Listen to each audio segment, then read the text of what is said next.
July 11, 1943. Dawn broke over Sicily with a golden haze that would soon turn crimson.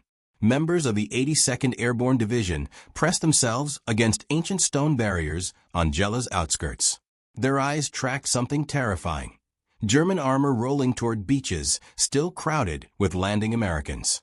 The Panzer tanks belonged to the Hermann Göring Division, their engines creating a mechanical thunder that echoed across the dusty landscape. Behind these steel beasts marched German infantry, rifles at the ready, moving with the practiced confidence of conquerors who'd swept across most of Europe. Less than a mile separated the tanks from vulnerable American positions.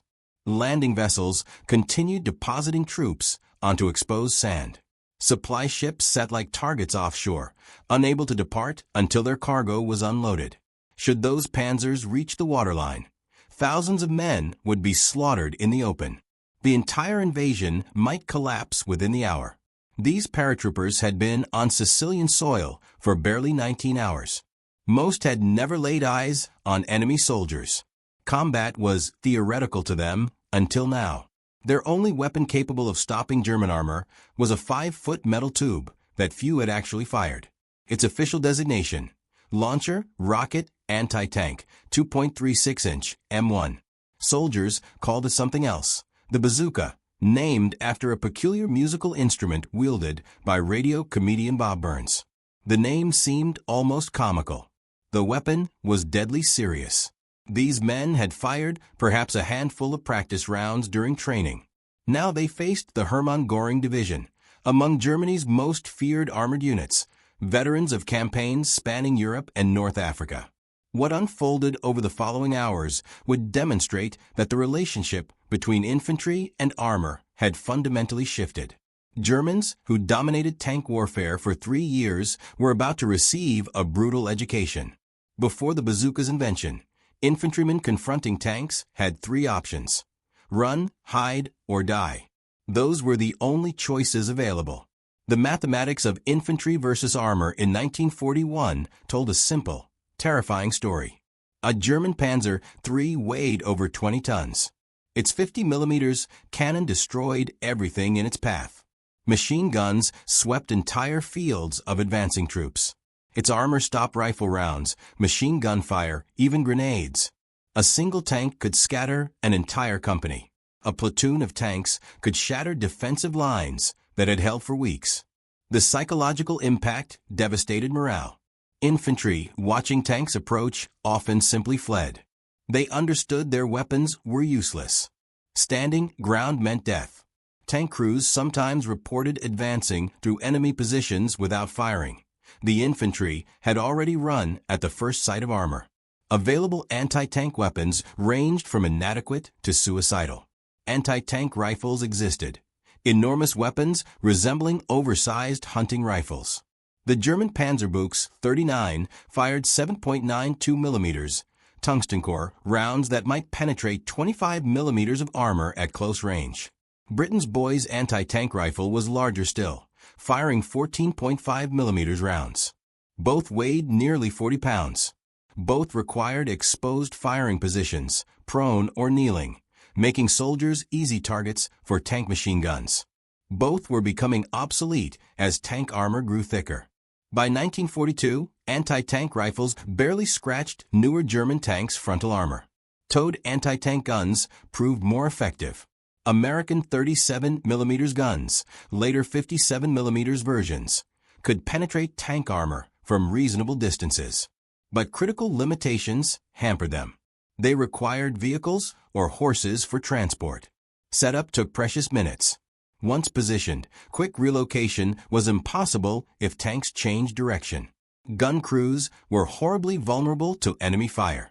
The guns were heavy, expensive, and available only in limited numbers. The most common tank destruction method was also the most desperate. Soldiers attacked tanks with mines, grenades, or explosive charges. This required getting within arm's reach of firing enemy vehicles.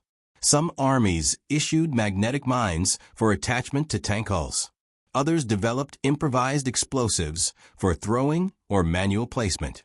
All methods required running toward a tank firing machine guns and cannon, placing explosives under fire, and somehow escaping before detonation.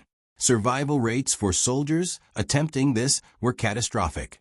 Post-war, studies estimated fewer than 1 in 5 soldiers attempting close tank assault survived. For every tank destroyed by infantry close assault, 3 or 4 soldiers died. American military planners recognized a critical capability gap. German Panzers had crushed Poland in 27 days. They'd broken through France, with its massive fortifications and large army, in just 6 weeks. They'd pushed deep into the Soviet Union, destroying entire armies, capturing millions. Everywhere panzers went, infantry scattered. The United States Army needed a weapon giving a single soldier the power to stop a tank. Requirements were demanding: portable enough for 1 or 2 men to carry, simple enough for draftees with minimal training to operate, cheap enough for mass production by American industry, devastating enough to penetrate modern tank armor. In 1941, no such weapon existed anywhere in the world. The solution emerged from 2 Army officers working in a cramped workshop at Aberdeen Proving Ground in Maryland, later moving to a small facility at Indian Head, Maryland.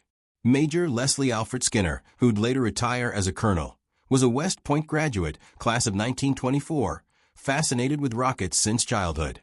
In 1915, as a 15-year-old living on a military base where his father served as an Army surgeon, young Leslie experimented with homemade rockets. One experiment went badly wrong, setting fire to the base hospital roof at Fort Strong, Massachusetts. His father forbade further rocket experiments. The fascination never left him. Skinner studied at West Point, qualified as an airship pilot, eventually found his way into the Army's rocket research program.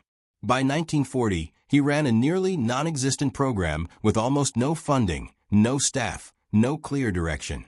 His entire team consisted of himself and 1 assistant, a young second lieutenant named Edward Yule.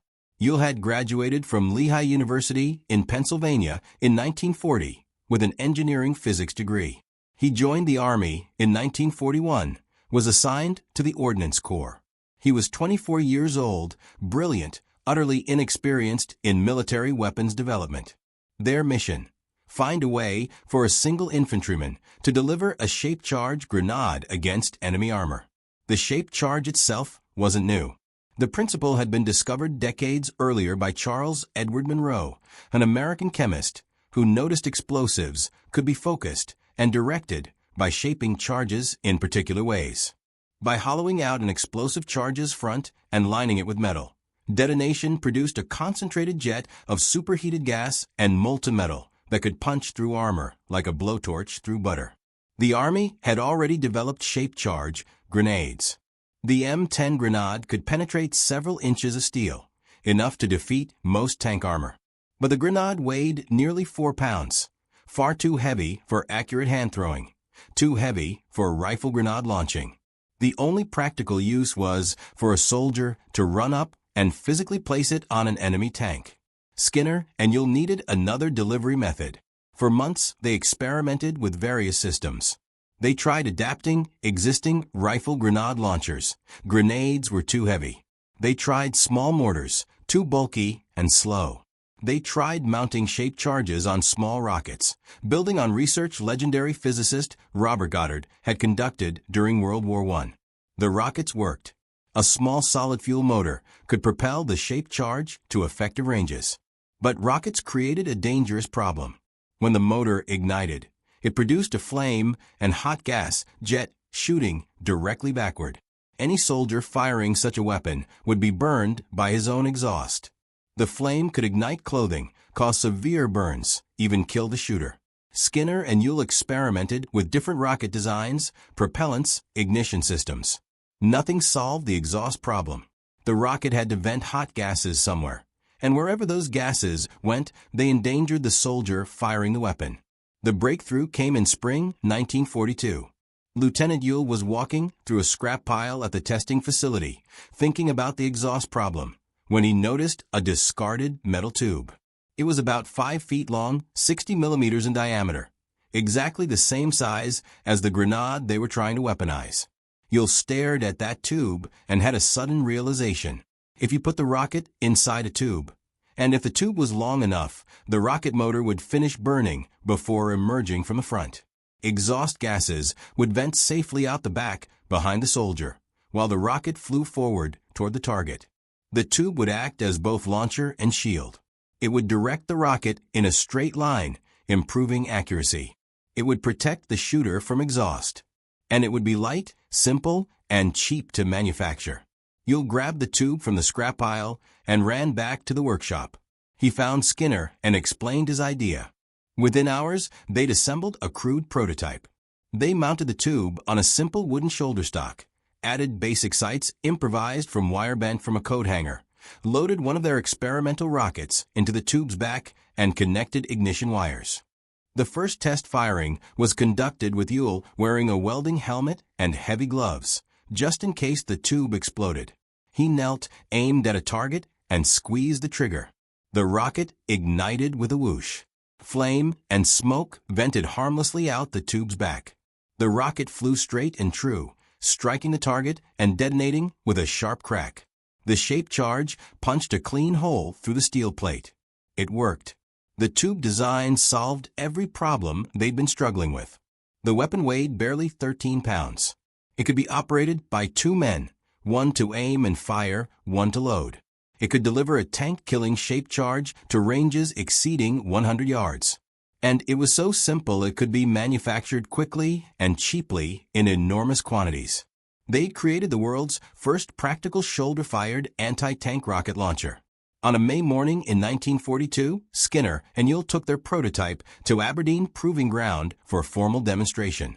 A competitive trial had been organized to test various infantry anti-tank weapons, primarily different types of spigot mortars, considered the most promising approach at the time. By coincidence, or perhaps not entirely by coincidence, Major General Gladion Marcus Barnes happened to be present that day. Barnes was Chief of Research and Engineering in the Ordnance Department, among the most important officers in the entire weapons procurement system. He was touring the facility with several senior officers when he noticed the strange commotion at the rocket launcher test range. The flames, whooshing sounds, clouds of smoke. Barnes and his party came over to investigate. They found Skinner and Yul firing their crude tube launcher at a moving tank target. Despite improvised wire coat hanger sights, the rockets were hitting the tank with remarkable accuracy. The 5 different spigot mortars being tested in the same competition had failed to score a single hit on the moving target. Skinner recognized his opportunity, taking a calculated risk that could have ended his career if things went wrong. He handed the launcher to General Barnes and offered to let him take a shot. Barnes accepted. He shouldered the weapon, aimed at the moving tank, and fired. The rocket hit the tank squarely on his first try. Barnes was delighted. He fired again. Other officers wanted to try. Within minutes, they'd fired off every available round, laughing and exclaiming at the strange weapon's power and accuracy. Barnes looked at the tube and commented that it reminded him of a musical instrument he'd seen in a comedy act, a bizarre creation called a bazooka played by radio comedian Bob Burns. The nickname stuck immediately. From that moment on, despite its official designation, the weapon would be known as the bazooka. General Barnes didn't wait for committees, studies, or lengthy procurement processes. The weapon was ordered into immediate production. General Electric was given a contract to deliver 5,000 launchers and 25,000 rockets in 30 days. It was among the fastest weapons development contracts in American military history. Engineers at General Electric worked around the clock. Production lines were established at the company's Bridgeport, Connecticut facility. The launcher design was simplified for mass production, keeping the basic tube configuration but replacing the wooden stock with metal, improving sights, and adding safety features. General Electric met its deadline. By mid-June 1942, 5,000 bazookas were ready for shipment. But the weapon was so new, so secret, that almost no one outside the development program knew it existed. There were no training manuals, no instruction films, no experienced instructors who could teach soldiers how to use the weapon. The bazookas were packed in crates and loaded onto ships. But the soldiers who would use them had never seen anything like them. The first bazookas arrived in North Africa in September 1942. 600 launchers were shipped to British forces in Egypt for potential use in the Western Desert Campaign. When British commanders tested the weapon against a captured Panzer III, the bazooka rocket penetrated frontal armor cleanly. But the British decided desert terrain offered too little concealment for such a short-range weapon. A soldier would have to get within 200 yards of a tank across open desert, where any movement could be seen for miles. The British stored their bazookas and didn't use them in combat. American forces received their first bazookas during Operation Torch, the Allied invasion of North Africa beginning in November 1942. But distribution was chaotic.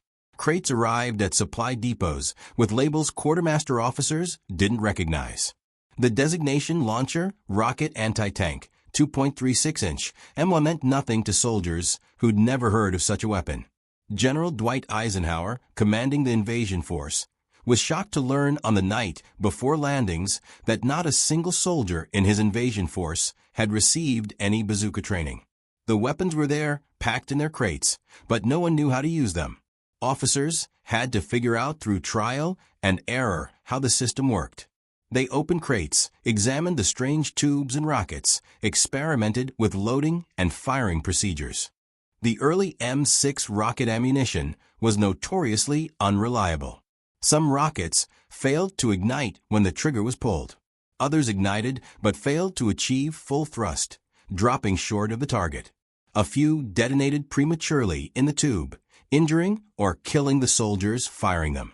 Despite these problems, the bazooka began proving its value.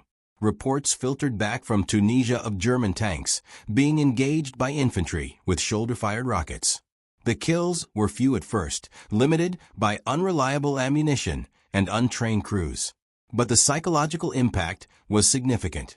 American soldiers who'd been taught that tanks were nearly invincible suddenly had a weapon that gave them a fighting chance. The Germans noticed immediately. German intelligence officers analyzed reports from Tunisia with growing concern. American infantry was using some new rocket weapon that could penetrate tank armor. The weapon appeared to be portable, carried by individual soldiers. It could be fired from concealed positions with no advance warning. Tank crews who'd grown accustomed to infantry fleeing before them now faced an enemy that might stand and fight. In late 1942 and early 1943, German forces captured several intact bazookas from American units in North Africa and from Soviet forces who'd received some through Lend-Lease on the Eastern Front. The captured weapons were shipped back to Germany for immediate analysis.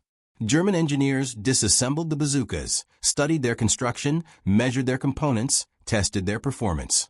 They recognized immediately that the Americans had achieved something revolutionary. This wasn't just another anti-tank weapon. This was a new category of weapon entirely, a shoulder-fired rocket launcher that could kill tanks and be carried by a single soldier. Within months, German industry began producing its own version.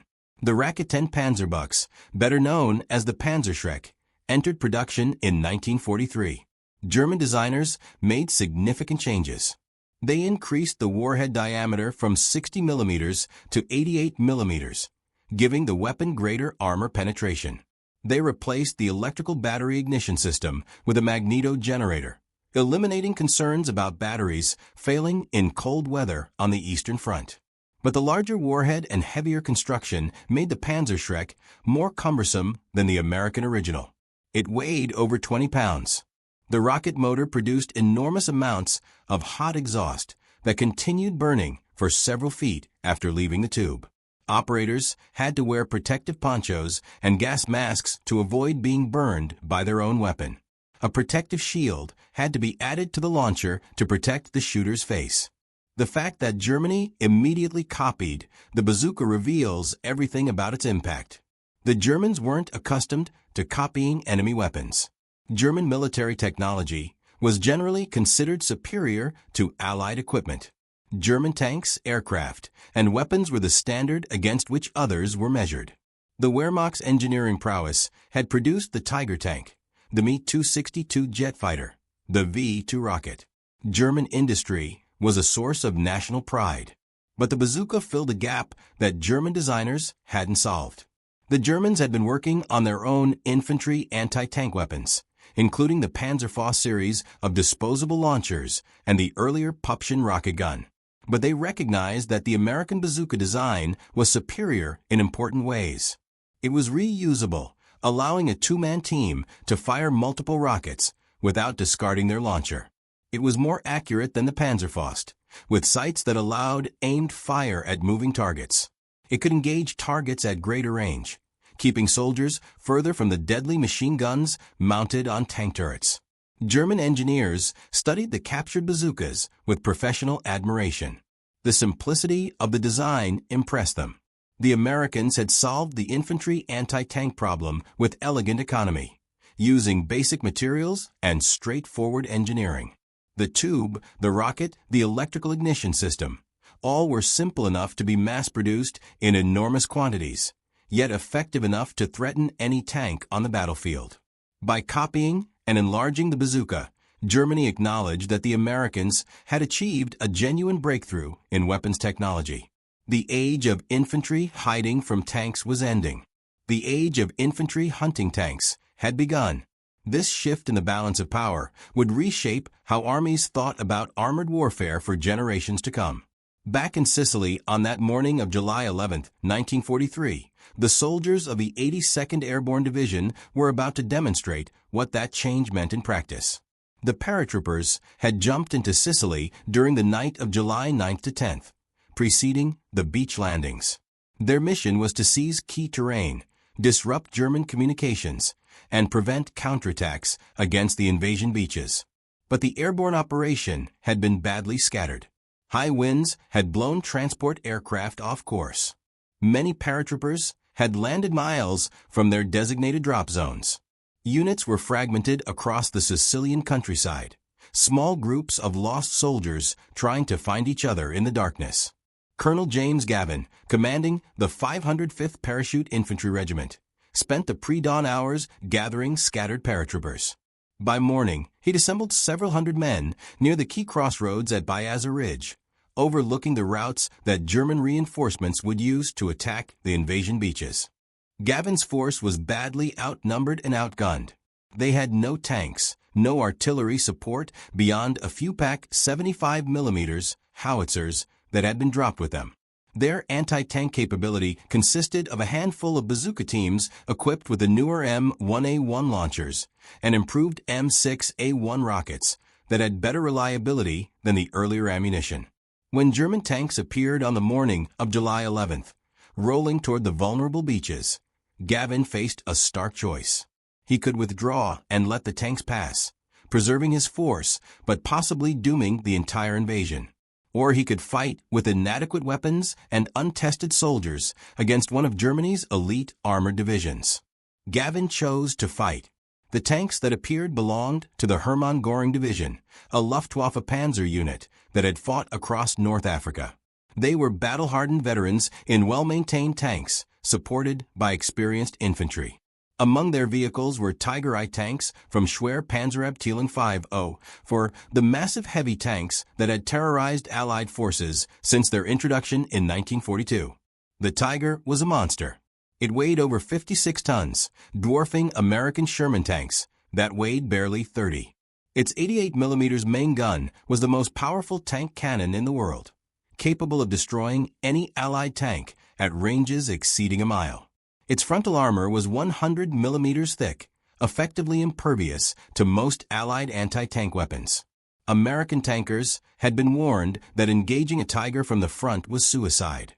Against these behemoths, Gavin had paratroopers with rifles, a few light artillery pieces, and bazooka teams with limited experience firing their weapons at actual enemy tanks. Gavin ordered his men to let the tanks come close. The terrain around Bazooka Ridge offered advantages that infantry could exploit. Stone walls bordered the fields. Olive groves provided concealment. Farmhouses and outbuildings created strongpoints. A force that knew how to use this terrain could hurt an enemy that tried to push through without proper reconnaissance.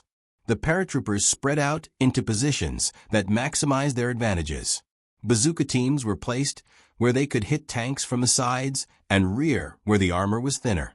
Riflemen and machine gunners were positioned to keep German infantry away from the bazooka teams.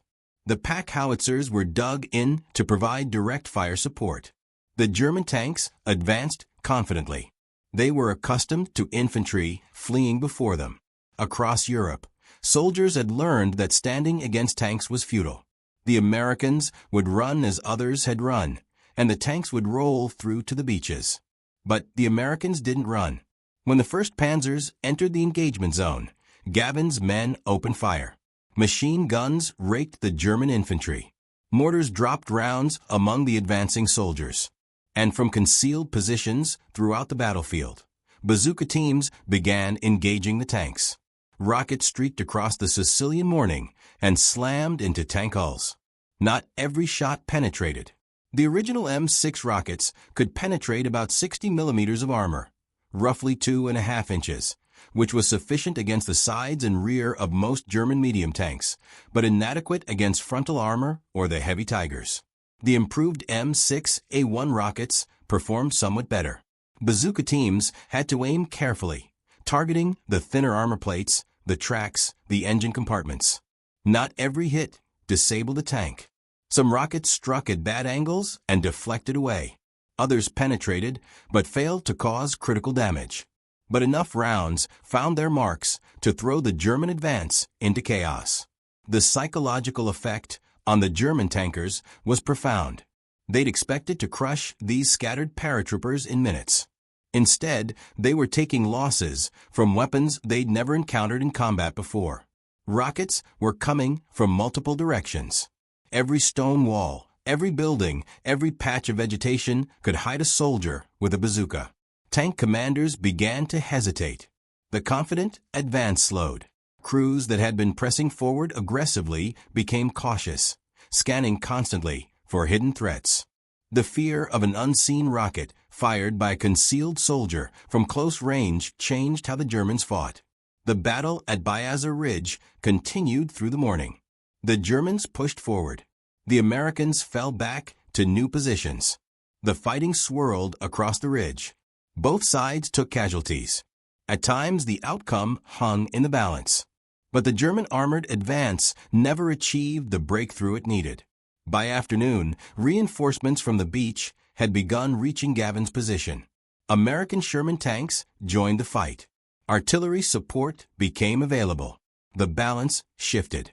The Hermann Göring division withdrew to regroup. The American beachhead was secure. The battle at Bazooka Ridge wasn't a decisive victory in the traditional sense. It was a delaying action, a desperate stand by outnumbered paratroopers. But it demonstrated something new. Infantry equipped with bazookas could fight tanks and survive. The old equation, where armor always defeated infantry, no longer applied. Word spread through German armored units. American infantry now carried weapons that could kill tanks. The old tactics of simply driving through infantry positions no longer work reliably. Every hedge, every ditch, every ruined building could conceal a soldier with a bazooka. Tank commanders had to assume that anti-tank rockets could come from any direction at any time. German military reports from late 1943 reflect this growing concern. Tank crews were ordered to avoid operating without close infantry support. Armored advances were slowed as commanders demanded thorough reconnaissance of potential ambush positions before committing tanks. The psychological dominance that German armor had enjoyed since the beginning of the war was eroding. The Sicilian campaign saw continued proof of the bazooka's effectiveness.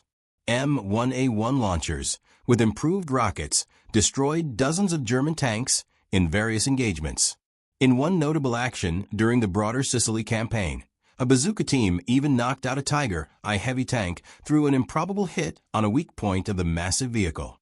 Captain Murray Pulver of the 120th Infantry Regiment earned the Distinguished Service Cross for his actions in France in July 1944, during which he used a bazooka to knock out enemy tanks that were threatening his platoon.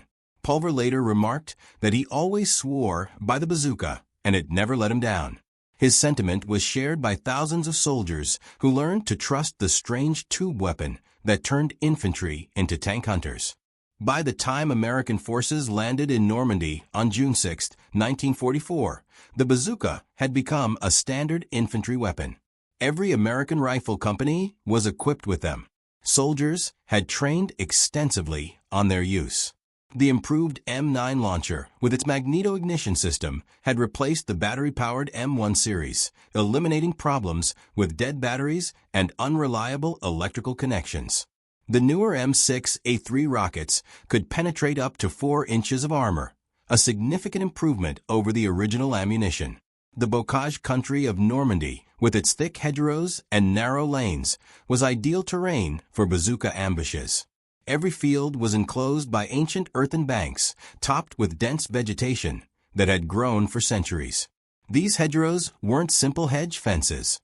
They were substantial barriers, sometimes 6 feet thick and 8 feet tall, with root systems so dense that even tanks had difficulty breaking through. German tank crews found themselves in a nightmare landscape where visibility was measured in yards, not hundreds of yards. Every field entrance was a potential ambush point. Every hedge could conceal an enemy. And American soldiers with bazookas had learned to use this terrain with devastating effectiveness. Bazooka teams adopted tactics that maximized their advantages. They would hide in the hedgerows, allowing tanks to pass, then fire at the vulnerable rear armor. They would position themselves at field entrances, waiting for tanks to commit to pushing through narrow gaps where they couldn't turn or maneuver. They would work in teams with multiple bazookas, engaging the same target from different angles. The bocage earned a grim nickname among the soldiers who fought there. They called it the Green Hell, not because of the terrain itself, but because of what waited in that terrain. The constant fear of a bazooka rocket coming from an unseen position war on tank crews. The stress was relentless. Even when no rockets came, the fear that they might come at any moment kept crews on edge. Sleep became difficult. Appetites diminished. Commanders who'd been aggressive and confident became cautious and hesitant. The psychological burden fell heaviest on the tank commanders who rode with their heads exposed above the turret hatch. Standard German doctrine called for commanders to observe the battlefield from this exposed position to maintain situational awareness. But in the bocage, an exposed head was a target for American snipers and a tempting aim point for bazooka teams. Commanders who kept their hatches closed had better protection but worse visibility, making them more vulnerable to ambush. Tank crews began developing coping mechanisms. Some crews welded additional armor plates to their vehicles, scavenging metal from destroyed equipment or abandoned buildings. Others piled sandbags on their hulls, hoping to detonate shape-charge warheads before they could penetrate the main armor. Neither solution was particularly effective, but both demonstrated the psychological impact of the bazooka threat. Some German tank commanders refused to advance without extensive infantry screening. Others insisted on thorough reconnaissance of every field and hedgerow before committing their vehicles. The tempo of German armored operations slowed dramatically as fear of bazooka ambushes constrained tactical options. Attacks that should have been completed in hours stretched into days. Advances that should have covered miles stalled after hundreds of yards. Technical Sergeant Van T. Barfoot of the 45th Infantry Division demonstrated what a skilled and courageous soldier could accomplish with a bazooka during the Italian campaign. On May 23, 1944, near the town of Carano, during the breakout from the Anzio beachhead, Barfoot's company was defending positions when 3 German Mark VI tanks attacked. Barfoot assessed the situation with the calm of a veteran. He'd been fighting since Sicily. He knew what bazookas could and couldn't do. He knew that engaging heavy tanks required getting dangerously close and aiming precisely at vulnerable points. He grabbed a bazooka and ammunition and moved to an exposed position directly in front of the advancing tanks.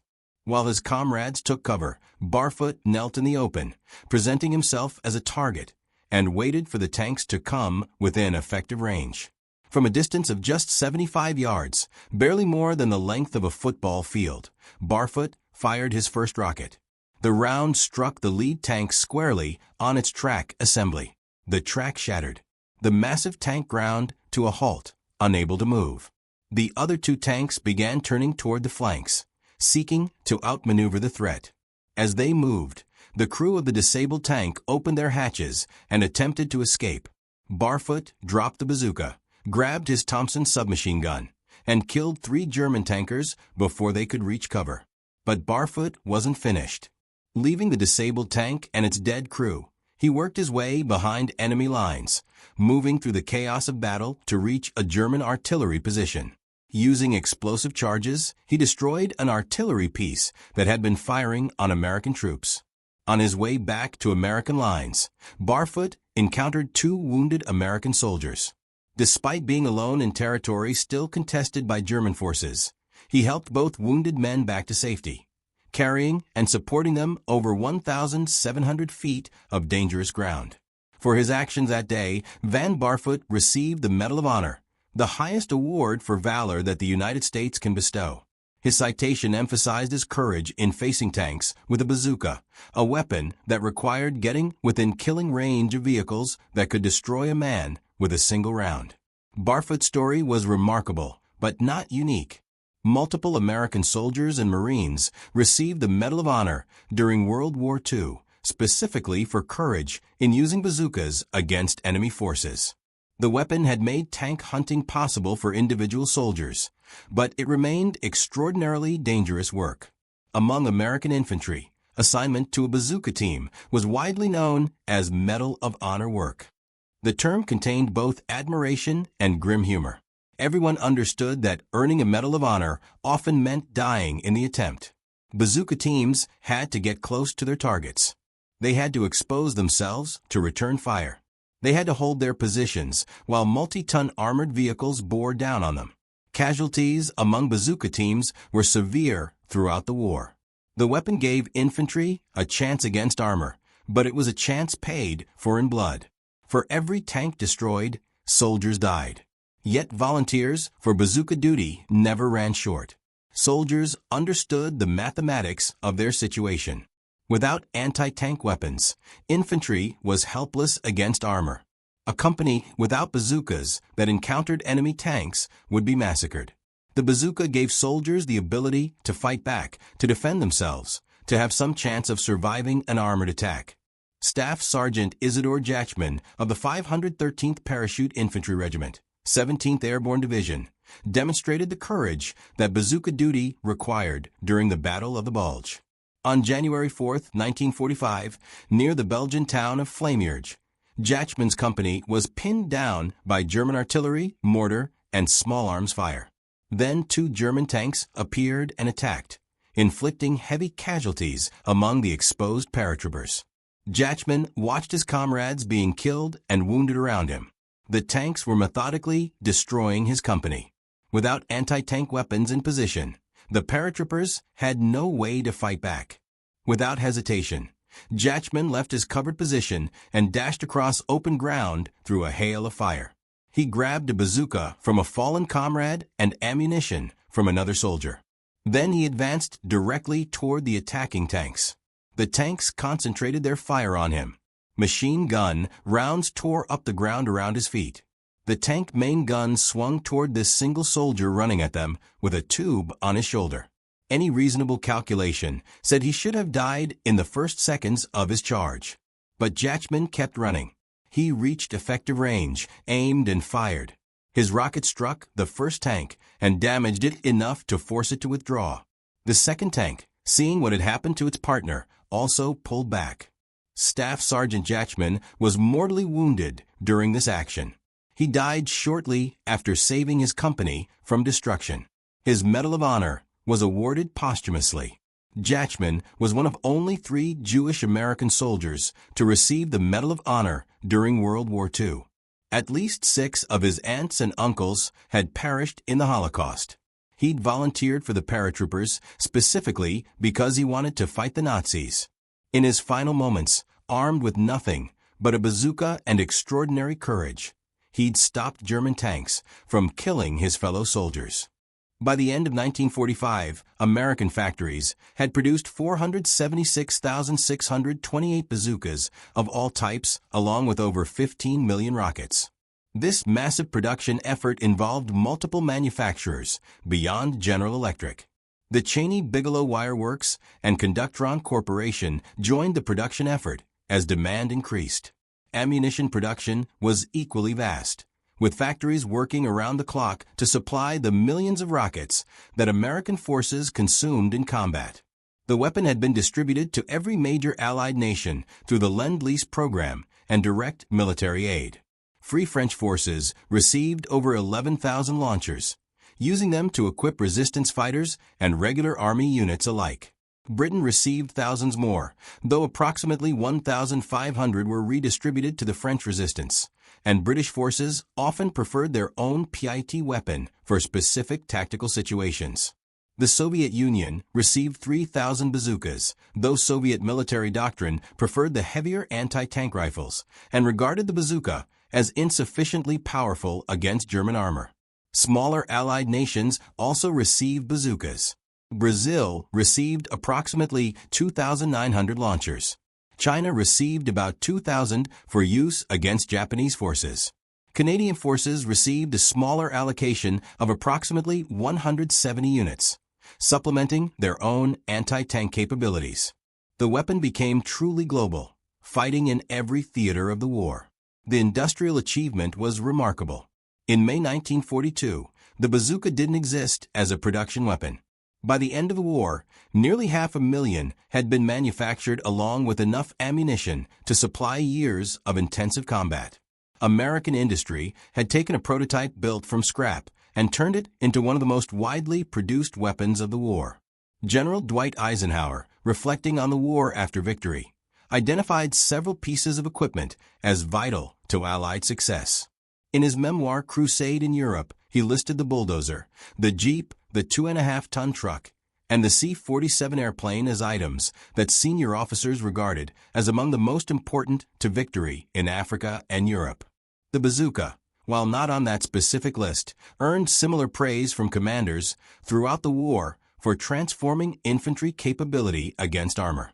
It was remarkable recognition for a weapon that had been developed in a matter of weeks by 2 officers working in a small workshop with virtually no budget.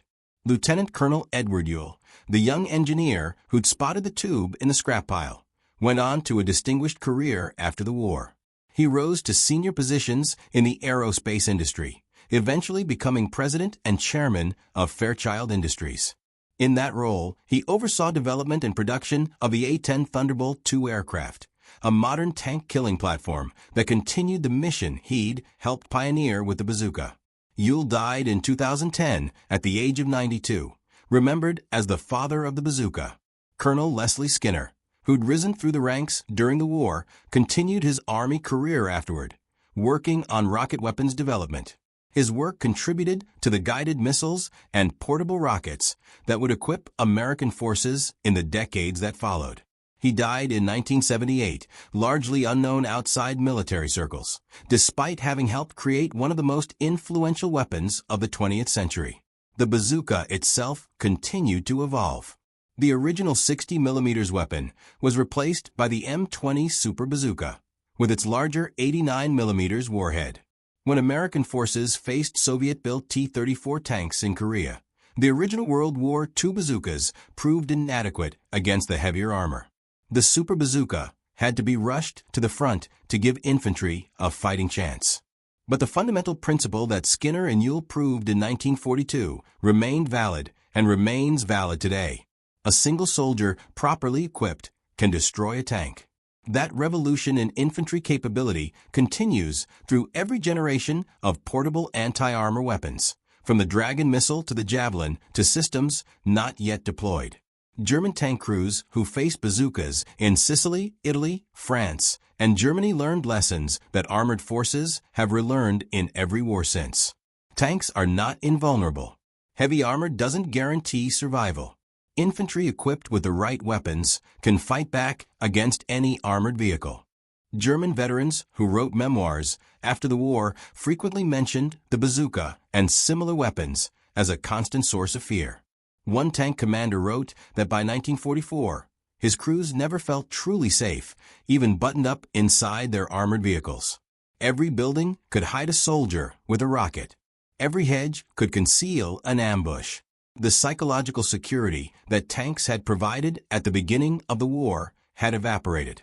That transformation, from invulnerable war machine to vulnerable target, began in a scrap pile at an American proving ground when a young lieutenant noticed a discarded tube and had an idea. That's how innovation happens in war. Not always through committees or lengthy development programs. Sometimes through urgent necessity. 2 officers in a workshop, 1 insight from a scrap pile, and 30 days of frantic production.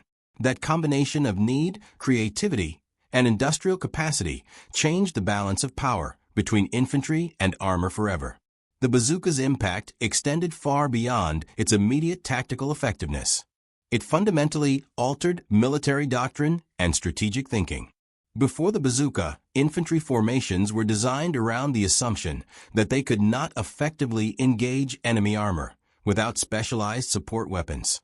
Combined arms operations required careful coordination between infantry, artillery, and friendly armor to counter enemy tanks. After the bazooka, every infantry squad possessed anti-armor capability.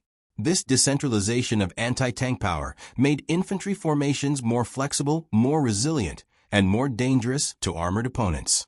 A single company of infantry, properly equipped and positioned, could deny terrain to enemy armor without requiring extensive support from higher echelons.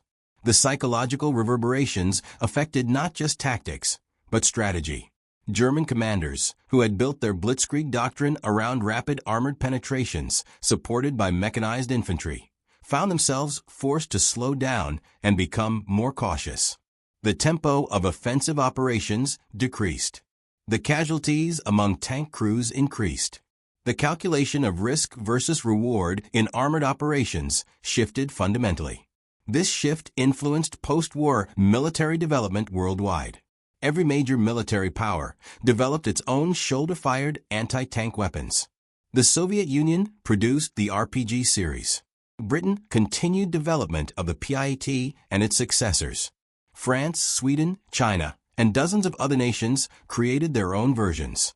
The basic concept, a portable, shoulder-fired weapon capable of defeating armor, became universal.